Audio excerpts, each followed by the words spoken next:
भूपेश बघेल जी, अखिलेश सिंह जी, शकील अहमद खान जी, मदन मोहन झा जी, तारिक अनवर जी, इमरान प्रतापगढ़ी जी, Kanhaiya Kumar ji,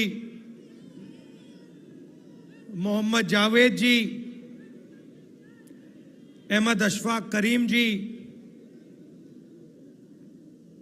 alliance के नेता दीपंकर भट्टाचार्य जी,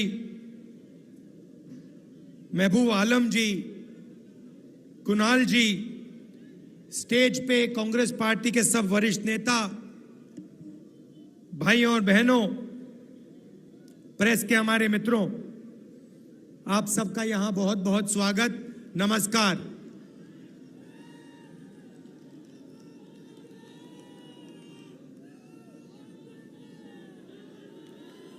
अभी जब अखिलेश जी का भाषण चल रहा था तो बघेल जी ने मुझे चुटकुला सुनाया। आपके स्टेट के आपके चीफ मिनिस्टर के बारे में चुटकुला है, मैं सुना देता हूं, आपको सुनना है?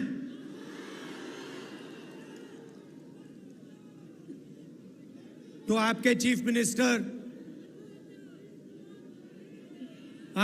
मिनिस्टर गवर्नर के यहां स्वेरिंग इन के लिए गए, बड़ा धूमधाम था। वहां पे बीजेपी के नेता बैठे थे, गवर्नर साहब बैठे थे, सब एमएलए बैठे थे। स्वेरिंग इन होती है, शपथ लेते हैं चीफ मिनिस्टर का, उनके मंत्री, 2-3 मंत्री भी शपथ लेते हैं, खूब तालियां बजती हैं और फिर नीतीश जी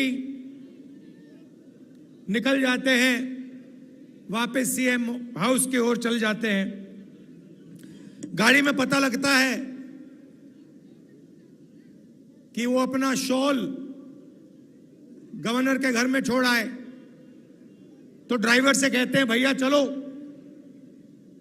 वापस चलो, शॉल उठाना है। तो ड्राइवर गाड़ी घुमाता है, गवर्नर के घर आता है, नीतीश जी निकलते हैं, गवर्नर के पास जाते हैं, दरवाजा खोलते हैं, गवर्नर कहते हैं भाई इतनी जल्दी वापस आ गए? तो ये हालत है बिहार की। थोड़ा सा दबाव पड़ता है और यू टर्न ले लेते हैं।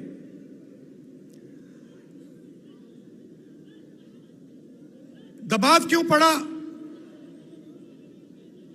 क्योंकि बिहार में हमारे गठबंधन ने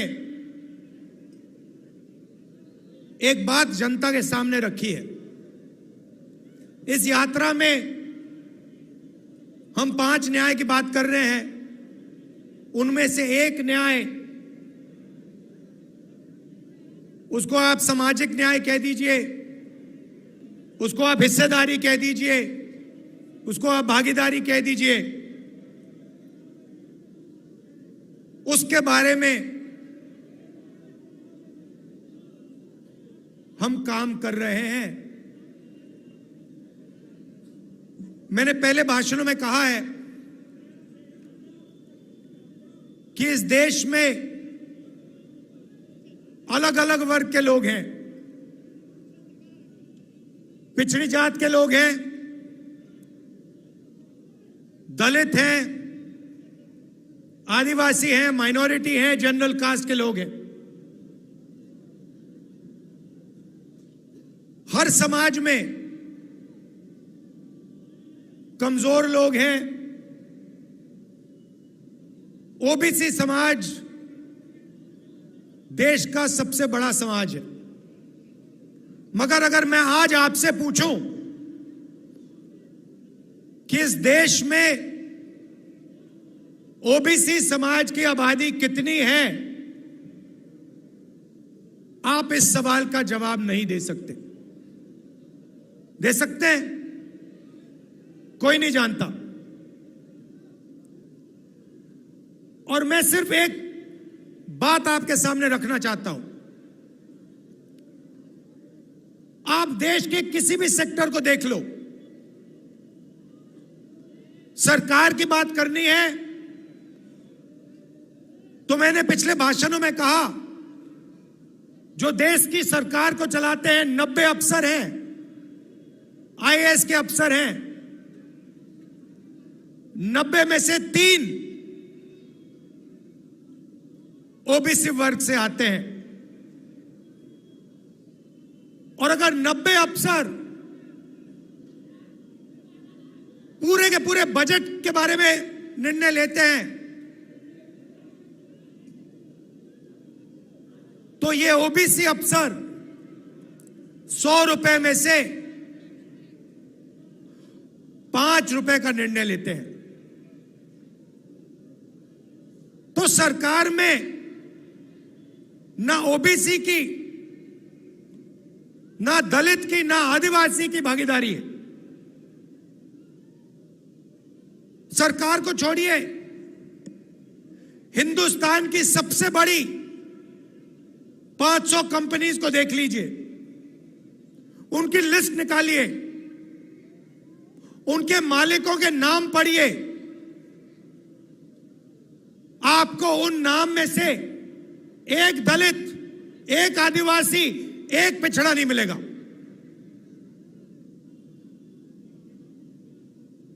मीडिया को देख लीजिए,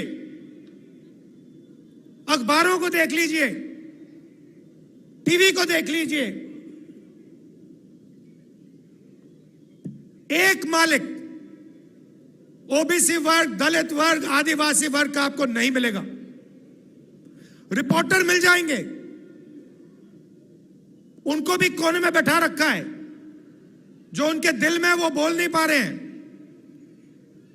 मगर सीनियर मैनेजमेंट में और मालिकों में आपको एक ओबीसी, एक दलित, एक आदिवासी नहीं मिल सकता।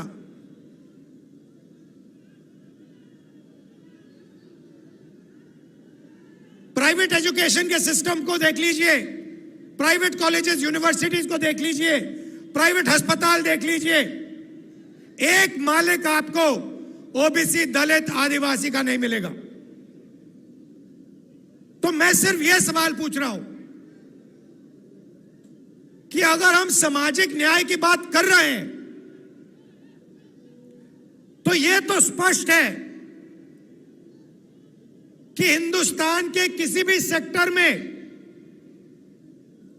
पिछड़ों को, आदिवासियों को, दलितों को न्याय नहीं मिल रहा है। अब सवाल बनता है, पहला कदम क्या होना चाहिए? किसी को चोट लगती है, पहला काम डॉक्टर कहता है, पैर में चोट लगती है, पहला काम डॉक्टर कहता है ऐसे करो, एक्सरे जाके कर लो। एक्सरे करने के बाद साफ पता लग जाता है कि हड्डी कहां से टूटी है। सही बात? मैं सिर्फ यह कह रहा हूं कि समय आ गया है कि हिंदुस्तान का एक एक्सरे हो जाए।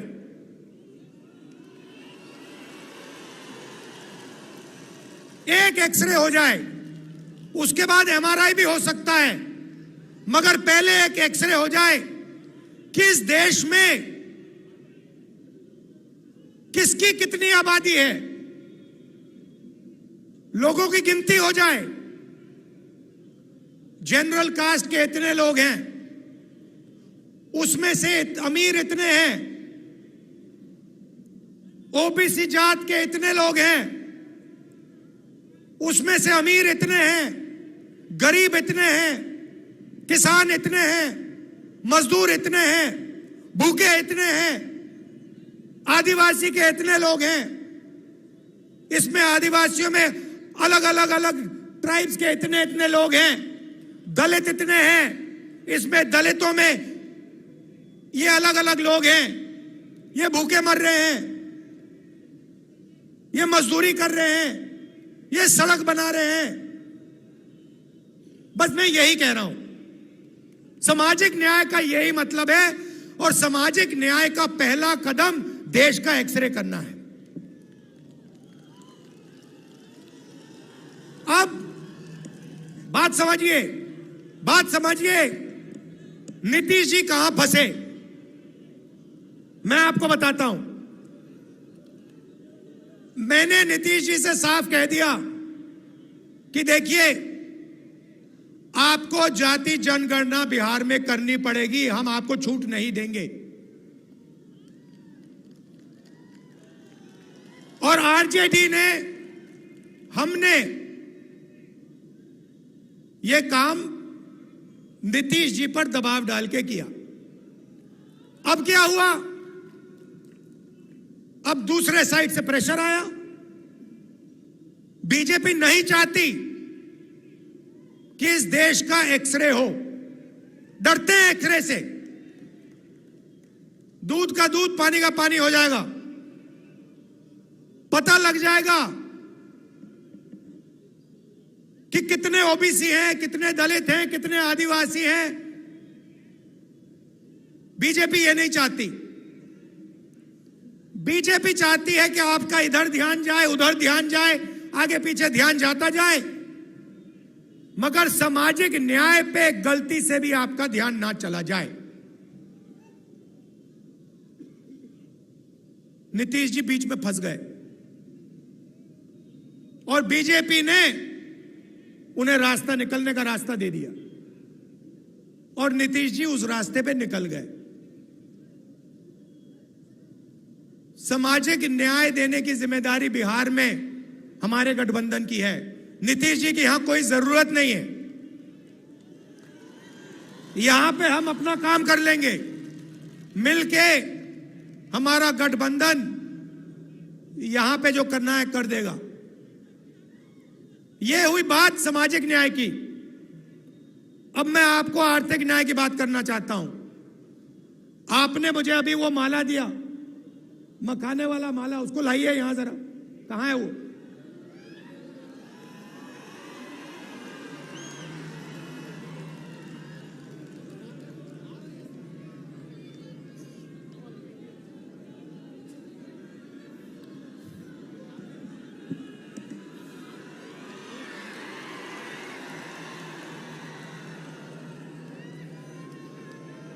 मैं 1 मिनट में आपको आर्थिक अन्याय समझाने जा रहा हूं।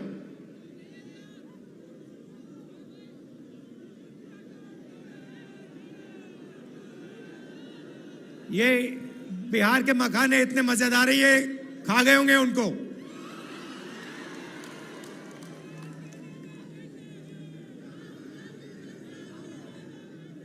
खा गए, देखो खा गए। हाँ, लाओ लाओ लाओ लाओ, उसको लाओ। थोड़ा मजा भी आना चाहिए। आ रहा है?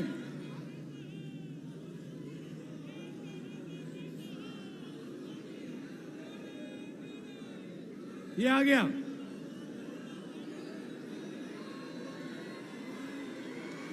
ये देखो कितना सुंदर मखाने का माला है। अब ये देखिए, मैं आपको मजेदार बात बताता हूं, इसको यहां लाइए। ये तकरीबन 10 किलो का है, ठीक है? इसको यहां रख दीजिए।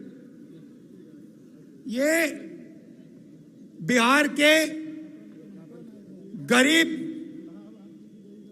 किसानों का खून पसीना है। सही बात है।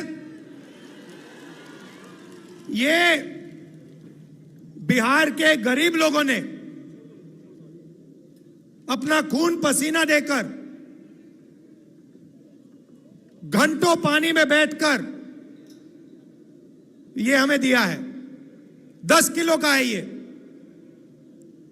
आपको मालूम है ये अमेरिका में कितने का बिकता है? अमेरिका में अगर आप इसको बेचोगे, जो बिक रहा है अमेरिका में यह बड़ा बिक रहा है आजकल, वहां पे फैशन आ गया है कि मखाना खाएंगे, बिहार का मखाना खाएंगे। सबसे पहले उनको मालूम नहीं है बिहार ये मखाना कहां से आता है, पहली बात यह है।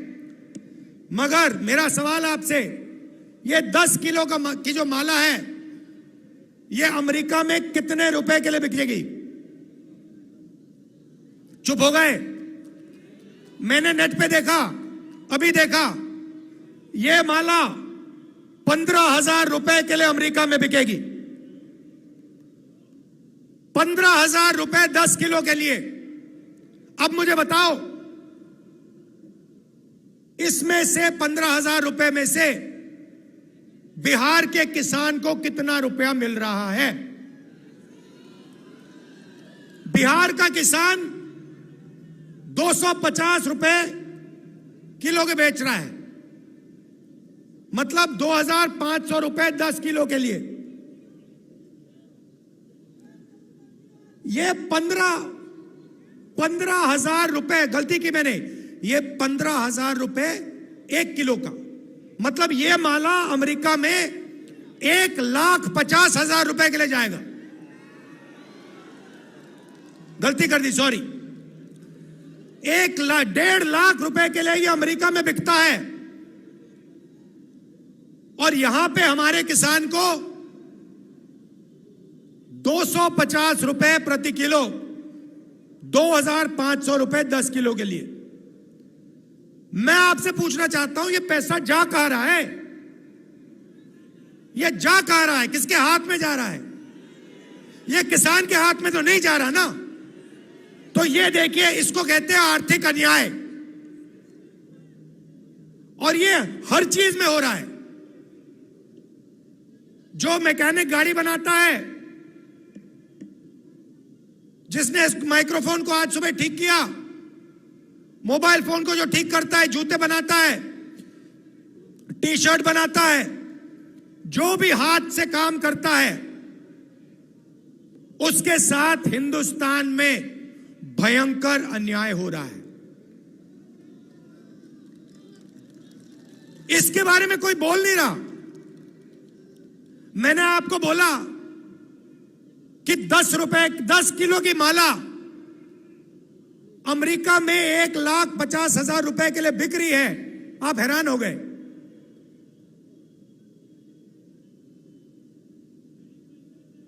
$1,50,000 रुपए ये पड़ा हुआ है हमारे सामने। इसमें से 2-3 हजार रुपए किसान के जेब में जा रहे हैं। क्या ये अन्याय नहीं है? सबसे बड़ा अन्याय है। तो जब हम आर्थिक न्याय की बात करते हैं, हम चाहते हैं कि अगर ये 1,50,000 रुपए की माला है, तो कम से कम 30-40 हजार रुपए तो किसान के हाथ जाएं। अगर मैकेनिक काम कर रहा है, मोबाइल फोन को कोई ठीक कर रहा है, खेत में काम कर रहा है, उसको अपनी मेहनत का सही फल तो मिले। और जहां भी देखो हिंदुस्तान में, मैंने छोटा सा उदाहरण दिया आपको, जहां भी देखो जो गरीब है, कमजोर है, हाथ से काम करता है, उसको अपनी तपस्या का फल नहीं मिलता देश में। तो ये 2 बातें मैं आपसे कहना चाहता था। एक, किसकी कितनी आबादी है, ओबीसी कितने, दलित कितने, आदिवासी कितने, और उनमें से कितने गरीब हैं, कितनों के पास सरकारी नौकरी है, कितने कंपनी में काम कर रहे हैं, देश का एक्सरे। और दूसरा बहुत महत्वपूर्ण सवाल,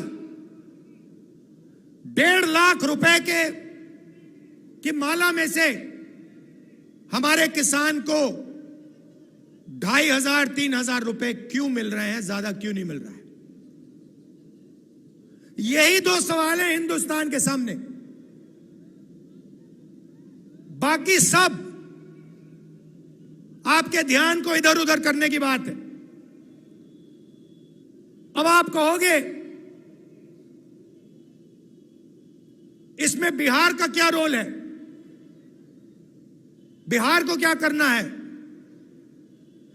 हजारों साल से यह प्रदेश इस देश को सामाजिक न्याय और आर्थिक न्याय दिखा रहा है। सोशल मूवमेंट होती है, देश जागता है तो बिहार से जागता है। गांधी जी के आज हम याद कर रहे हैं, उनकी तपस्या चंपारण में शुरू हुई थी, बिहार में शुरू हुई थी। इसलिए मैं आपको यहां कह रहा हूं, बीजेपी के लोग आपके ध्यान को इधर उधर करना चाहते हैं, क्योंकि वो नहीं चाहते कि आप सबसे जरूरी मुद्दे के बारे में बात शुरू कर दो। और दो ही मुद्दे हैं, आर्थिक न्याय जो मैंने आपको यहां दिखाया, और सामाजिक न्याय जिसको मैं एक्सरे कह रहा हूं, और वो भी पहला कदम है। भाइयों और बहनों, पिछले साल हमने भारत जोड़ो यात्रा की। कन्याकुमारी से हम कश्मीर तक चले, समुद्र के तट से शुरू किया, चलते गए चलते गए चलते गए हिमालय तक चले। आप सब हमारे साथ चले थे। बीजेपी देश में नफरत और हिंसा फैला रही है।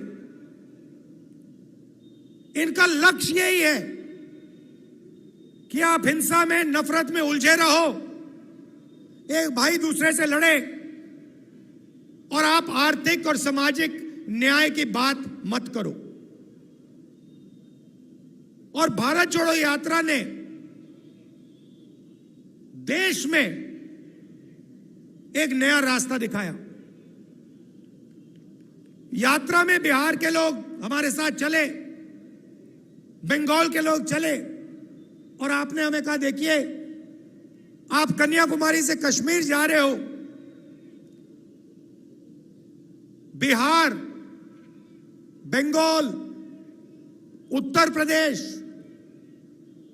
इसमें से आप यात्रा क्यों नहीं कर रहे हो? बात बिल्कुल सही थी। इसीलिए हमने मणिपुर से भारत जोड़ो न्याय यात्रा शुरू की। मणिपुर से क्यों? क्योंकि बीजेपी और आरएसएस की विचारधारा ने मणिपुर को जला दिया है। सिविल वॉर का माहौल बन गया है, लोग मर रहे हैं, घर जलाए जा रहे हैं, और प्रधानमंत्री आज तक वहां नहीं गए। मणिपुर में शुरू किया, नागालैंड, अरुणाचल, बंगाल, असम, और अब हम बिहार आए हैं। यात्रा में हम लंबे भाषण नहीं करते, 15-20 मिनट बोलते हैं, 6-7 घंटे आपकी बात सुनते हैं। आज सुबह चाय की दुकान में हमने 3-4 परिवारों के साथ चाय पी, उनकी बात सुनी। बस में लोग आते हैं, हम पैदल चलते हैं, पद यात्रा में चलते हैं। क्यों? आपके दिल में जो है वो हम समझना चाहते हैं, सुनना चाहते हैं। हम अपनी मन की बात नहीं रखना चाहते हैं, हम आपकी मन की बात सुनना चाहते हैं, समझना चाहते हैं। और यात्रा में हमने पिछली यात्रा में एक नारा निकाला था, नफरत के बाजार में मोहब्बत की दुकान खोलनी है। और पिछले 2 दिन आपने यात्रा में मोहब्बत की दुकान खोली है, इसके लिए दिल से आपका मैं धन्यवाद करना चाहता हूं। जहां भी हम गए हैं वहां बिहार के युवा, माताएं, बहनें, किसान, मजदूर, छोटे दुकानदार, सब ने यात्रा का समर्थन दिया, अपनी पूरी की पूरी शक्ति यात्रा को दी और जितनी भी मोहब्बत दे सकते थे आपने हमें दिया। इसके लिए मैं आपको दिल से धन्यवाद करना चाहता हूं और अंत में आपसे यह कहना चाहता हूं कि सामाजिक न्याय और आर्थिक न्याय से बड़ी कुछ बात नहीं है। यही है हिंदुस्तान का भविष्य। अगर आप अच्छा चाहते हैं तो आर्थिक न्याय और सामाजिक न्याय हिंदुस्तान की जनता को देना ही पड़ेगा।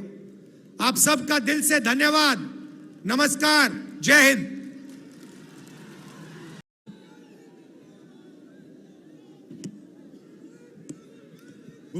भूपेश बघेल जी, अखिलेश सिंह जी, शकील अहमद खान जी, मदन मोहन झा जी, तारिक अनवर जी, इमरान प्रतापगढ़ी जी, कन्हैया कुमार जी, मोहम्मद जावेद जी, अहमद अशफाक करीम जी, अलायंस के नेता दीपंकर भट्टाचार्य जी, महबूब आलम जी, कुणाल जी, स्टेज पे कांग्रेस पार्टी के सब वरिष्ठ नेता, भाइयों और बहनों, प्रेस के हमारे मित्रों, आप सबका यहां बहुत बहुत स्वागत। नमस्कार।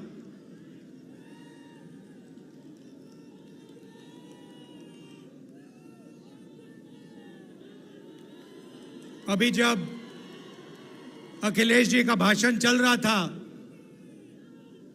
तो बघेल जी ने मुझे चुटकुला सुनाया। आपके स्टेट के आपके चीफ मिनिस्टर के बारे में चुटकुला है, मैं सुना देता हूं आपको। सुनना है?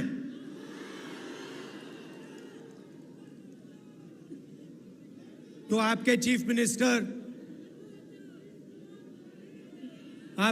मिनिस्टर गवर्नर के यहां स्वेरिंग इन के लिए गए। बड़ा धूमधाम था। वहां पे बीजेपी के नेता बैठे थे, गवर्नर साहब बैठे थे, सब एमएलए बैठे थे। स्वेरिंग इन होती है, शपथ लेते हैं चीफ मिनिस्टर का। उनके मंत्री, 2-3 मंत्री भी शपथ लेते हैं। खूब तालियां बजती हैं और फिर नीतीश जी निकल जाते हैं, वापस सीएम हाउस की ओर चल जाते हैं।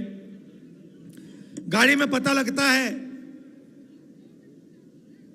कि वो अपना शॉल गवर्नर के घर में छोड़ आए। तो ड्राइवर से कहते हैं, भैया चलो, वापस चलो, शॉल उठाना है। तो ड्राइवर गाड़ी घुमाता है, गवर्नर के घर आता है। नीतीश जी निकलते हैं, गवर्नर के पास जाते हैं, दरवाजा खोलते हैं। गवर्नर कहते हैं, भाई इतनी जल्दी वापस आ गए? तो ये हालत है बिहार की। थोड़ा सा दबाव पड़ता है और यू टर्न ले लेते हैं।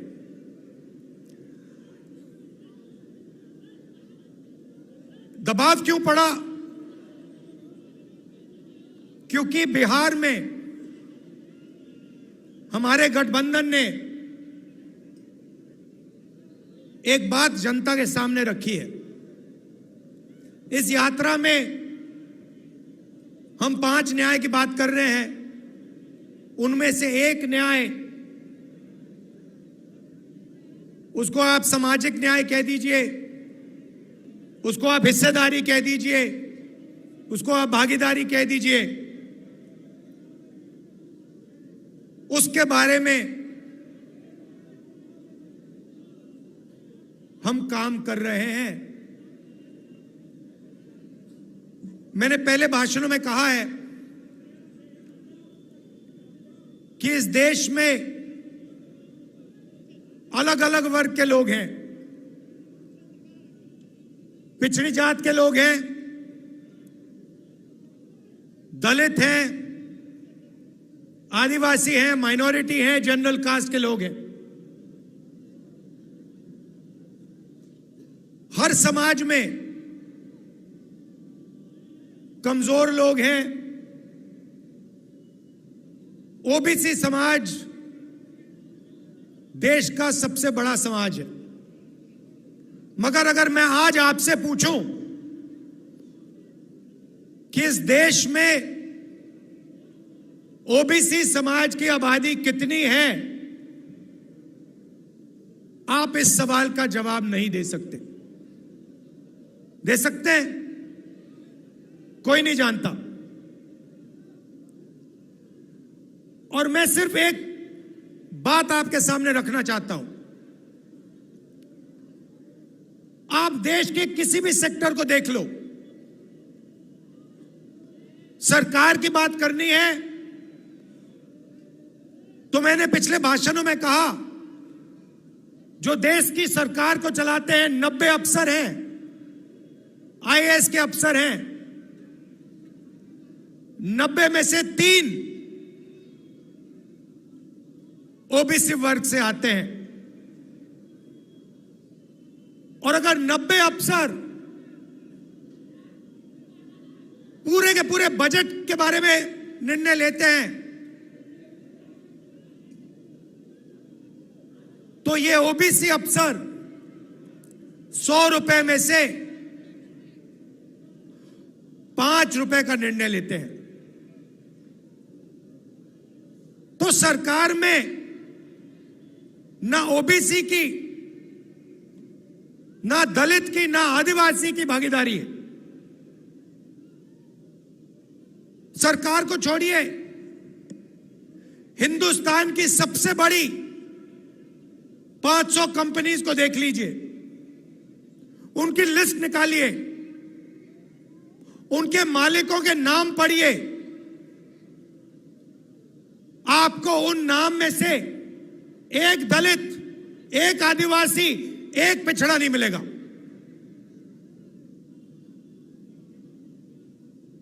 मीडिया को देख लीजिए,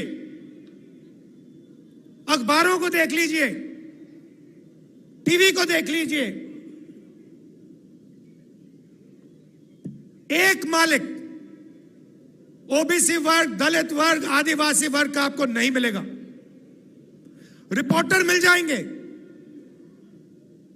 उनको भी कोने में बैठा रखा है, जो उनके दिल में वो बोल नहीं पा रहे हैं। मगर सीनियर मैनेजमेंट में और मालिकों में आपको एक ओबीसी, एक दलित, एक आदिवासी नहीं मिल सकता।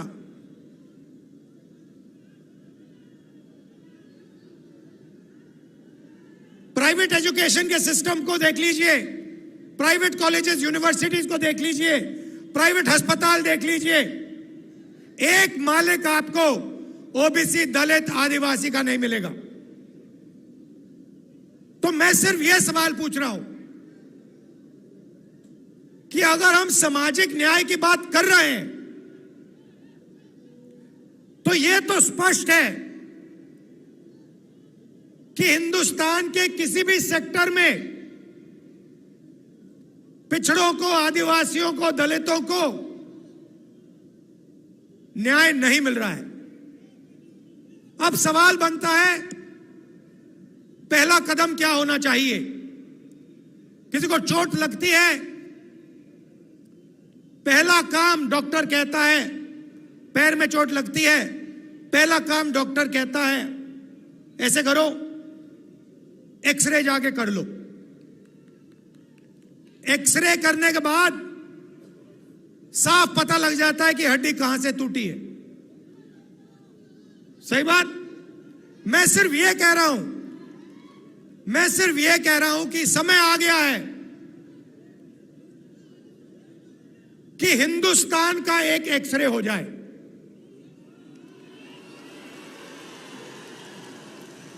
एक एक्सरे हो जाए, उसके बाद एमआरआई भी हो सकता है, मगर पहले एक एक्सरे हो जाए कि इस देश में किसकी कितनी आबादी है, लोगों की गिनती हो जाए। जनरल कास्ट के इतने लोग हैं, उसमें से अमीर इतने हैं, ओबीसी जात के इतने लोग हैं, उसमें से अमीर इतने हैं, गरीब इतने हैं, किसान इतने हैं, मजदूर इतने हैं, भूखे इतने हैं, आदिवासी के इतने लोग हैं, इसमें आदिवासियों में अलग ट्राइब्स के इतने लोग हैं, दलित इतने हैं, इसमें दलितों में ये अलग लोग हैं, ये भूखे मर रहे हैं, ये मजदूरी कर रहे हैं, ये सड़क बना रहे हैं। बस मैं यही कह रहा हूं, सामाजिक न्याय का यही मतलब है, और सामाजिक न्याय का पहला कदम देश का एक्सरे करना है। अब बात समझिए, नीतीश जी कहां फंसे, मैं आपको बताता हूं। मैंने नीतीश जी से साफ कह दिया कि देखिए, आपको जाति जनगणना बिहार में करनी पड़ेगी, हम आपको छूट नहीं देंगे। और आरजेडी ने, हमने यह काम नीतीश जी पर दबाव डाल के किया। अब क्या हुआ, अब दूसरे साइड से प्रेशर आया। बीजेपी नहीं चाहती कि इस देश का एक्सरे हो, डरते हैं एक्सरे से। दूध का दूध, पानी का पानी हो जाएगा, पता लग जाएगा कि कितने ओबीसी हैं, कितने दलित हैं, कितने आदिवासी हैं। बीजेपी ये नहीं चाहती। बीजेपी चाहती है कि आपका इधर ध्यान जाए, उधर ध्यान जाए, आगे पीछे ध्यान जाता जाए, मगर सामाजिक न्याय पे गलती से भी आपका ध्यान ना चला जाए। नीतीश जी बीच में फंस गए और बीजेपी ने उन्हें रास्ता, निकलने का रास्ता दे दिया, और नीतीश जी उस रास्ते पे निकल गए। सामाजिक न्याय देने की जिम्मेदारी बिहार में हमारे गठबंधन की है। नीतीश जी की यहां कोई जरूरत नहीं है, यहां पे हम अपना काम कर लेंगे मिलके। हमारा गठबंधन यहां पे जो करना है कर देगा। यह हुई बात सामाजिक न्याय की। अब मैं आपको आर्थिक न्याय की बात करना चाहता हूं। आपने मुझे अभी वो माला दिया, मखाने वाला माला, उसको लाइए यहां जरा। कहां है वो?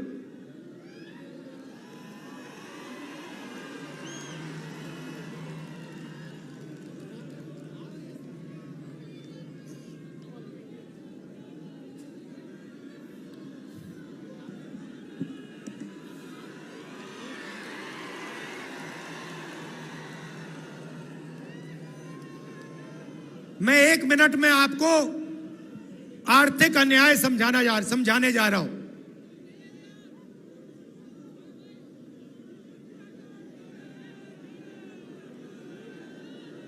ये बिहार के मखाने इतने मजेदार है, ये खा गए होंगे उनको।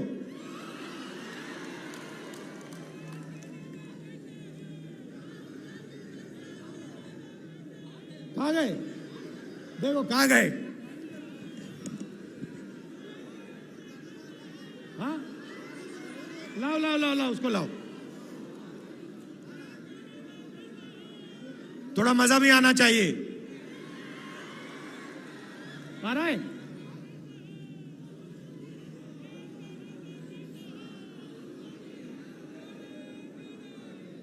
ये आ गया।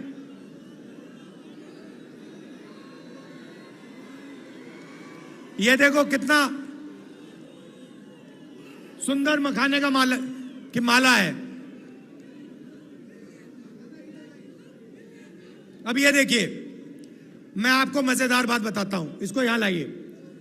ये तकरीबन 10 किलो का है, ठीक है? इसको यहां रख दीजिए। ये बिहार के गरीब किसानों का खून पसीना है। सही बात है। ये बिहार के गरीब लोगों ने अपना खून पसीना देकर घंटों पानी में बैठकर ये हमें दिया है। 10 किलो का है ये। आपको मालूम है ये अमेरिका में कितने का बिकता है? अमेरिका में अगर आप इसको बेचोगे, जो बिक रहा है अमेरिका में, ये बड़ा बिक रहा है आजकल। वहां पे फैशन आ गया है कि मखाना खाएंगे, बिहार का मखाना खाएंगे। सबसे पहले उनको मालूम नहीं है बिहार ये मखाना कहां से आता है, पहली बात ये है। मगर मेरा सवाल आपसे, ये 10 किलो की जो माला है, ये अमेरिका में कितने रुपए के लिए बिकेगी?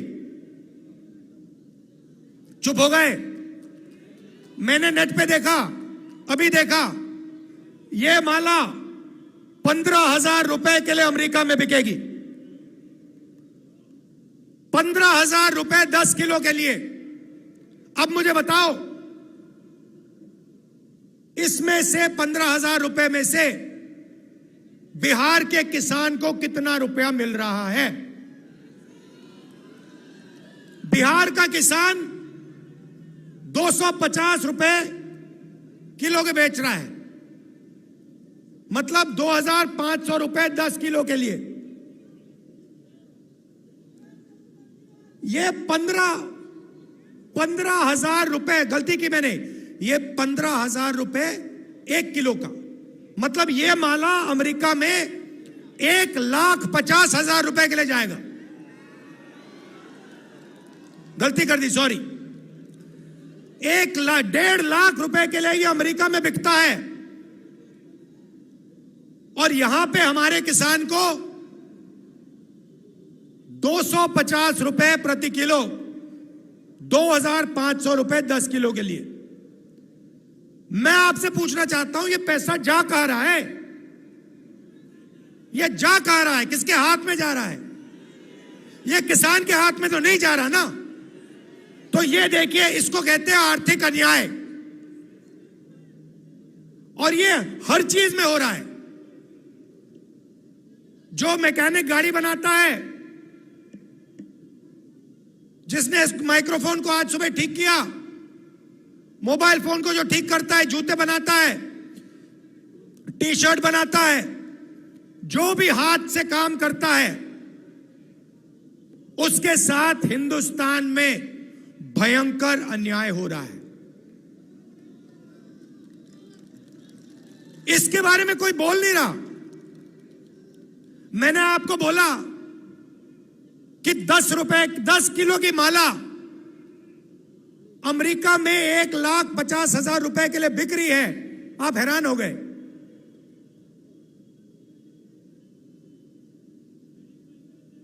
$1,50,000 रुपए ये पड़ा हुआ है हमारे सामने। इसमें से 2-3 हजार रुपए किसान के जेब में जा रहे हैं। क्या ये अन्याय नहीं है? सबसे बड़ा अन्याय है।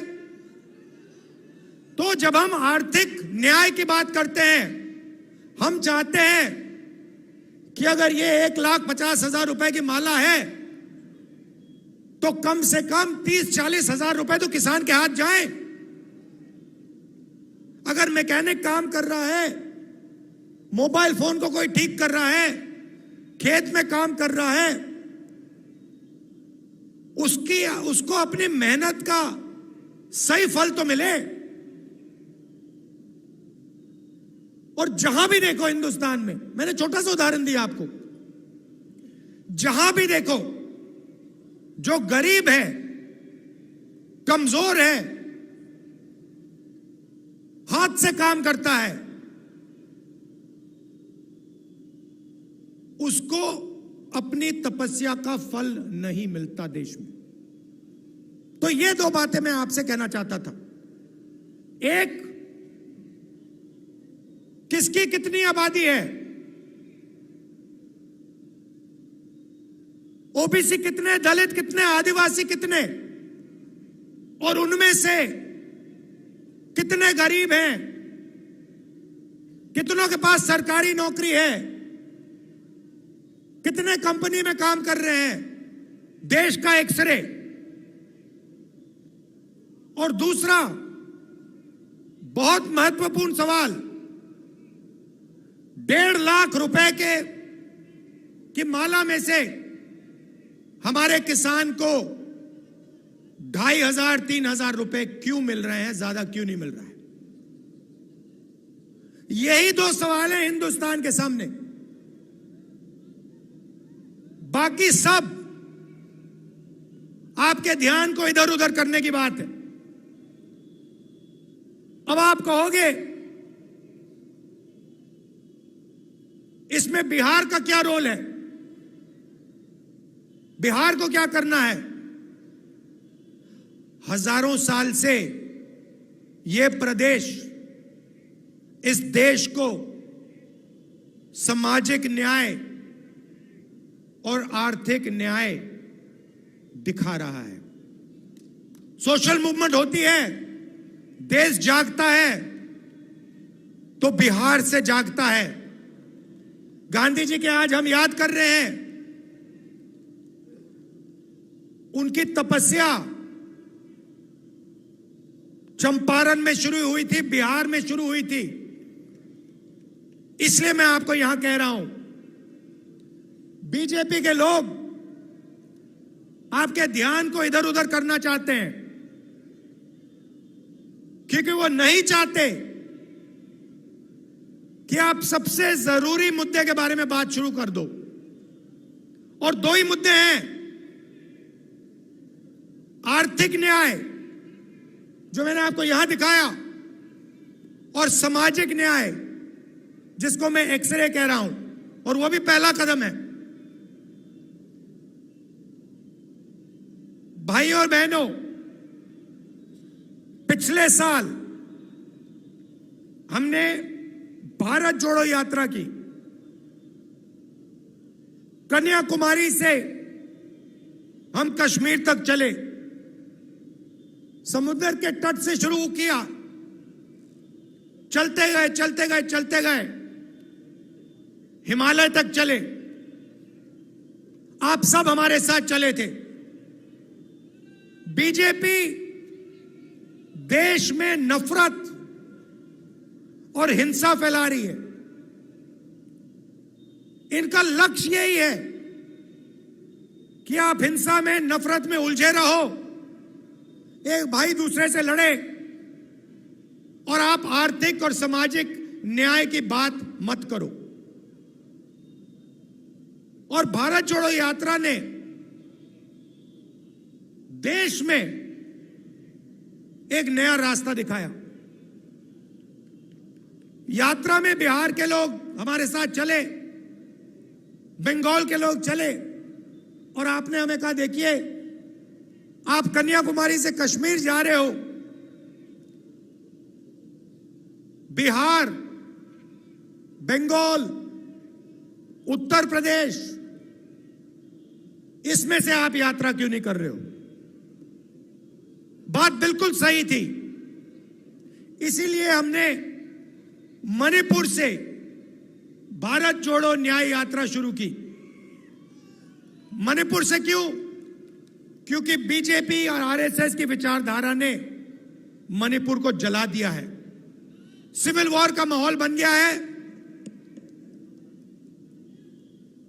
लोग मर रहे हैं, घर जलाए जा रहे हैं और प्रधानमंत्री आज तक वहां नहीं गए। मणिपुर में शुरू किया, नागालैंड, अरुणाचल, बंगाल, असम और अब हम बिहार आए हैं।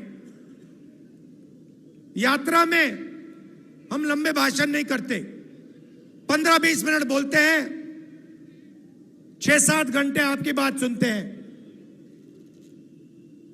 आज सुबह चाय की दुकान में हमने 3-4 परिवारों के साथ चाय पी, उनकी बात सुनी। बस में लोग आते हैं, हम पैदल चलते हैं, पद यात्रा में चलते हैं। क्यों? आपके दिल में जो है वो हम समझना चाहते हैं, सुनना चाहते हैं। हम अपनी मन की बात नहीं रखना चाहते हैं, हम आपकी मन की बात सुनना चाहते हैं, समझना चाहते हैं।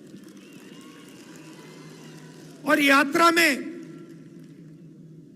हमने पिछली यात्रा में एक नारा निकाला था, नफरत के बाजार में मोहब्बत की दुकान खोलनी है। और पिछले 2 दिन आपने यात्रा में मोहब्बत की दुकान खोली है, इसके लिए दिल से आपका मैं धन्यवाद करना चाहता हूं। जहां भी हम गए हैं वहां बिहार के युवा, माताएं, बहनें, किसान, मजदूर, छोटे दुकानदार, सब ने यात्रा का समर्थन दिया, अपनी पूरी की पूरी शक्ति यात्रा को दी और जितनी भी मोहब्बत दे सकते थे आपने हमें दिया। इसके लिए मैं आपको दिल से धन्यवाद करना चाहता हूं। और अंत में आपसे यह कहना चाहता हूं कि सामाजिक न्याय और आर्थिक न्याय से बड़ी कुछ बात नहीं है। यही है हिंदुस्तान का भविष्य। अगर आप अच्छा चाहते हैं तो आर्थिक न्याय और सामाजिक न्याय हिंदुस्तान की जनता को देना ही पड़ेगा। आप सबका दिल से धन्यवाद। नमस्कार, जय हिंद।